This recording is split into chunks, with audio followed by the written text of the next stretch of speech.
માંગરોળ તાલુકાના ઝરિયાવાડા ગામ પાસે એક પશુ લોહીલુહાણ હાલતમાં જોવા મળ્યું હતું। માંગરોળ સિલ પોલીસ સ્ટેશન હેઠળ આવતા ઝરિયાવાડા ગામે ગૌવંશની ક્રૂર હત્યા કરવાના ઈરાદાનો ગંભીર બનાવ સામે આવ્યો છે।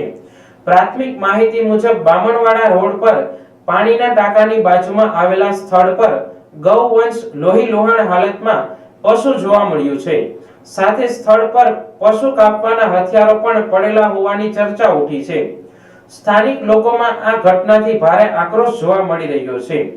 આસપાસના ગામોમાં આ વાત વાયુવેગે ફેલાઈ હતી। હાલ તો ગ્રામજનો અને પોલીસ દ્વારા આ પશુને પકડી સારવાર માટે ગૌશાળા ખાતે લઈ જવાની કામગીરી હાથ ધરી છે। સીલ પોલીસે ઘટના સ્થળે પહોંચી તપાસ હાથ ધરી છે।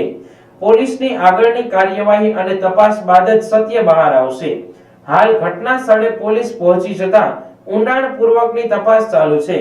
તેમજ ઘટના સ્થળેથી ધારદાર કુહાડી કે લાકડીઓ કબજે કરવામાં આવી હોવાનું જાણવા મળ્યું છે।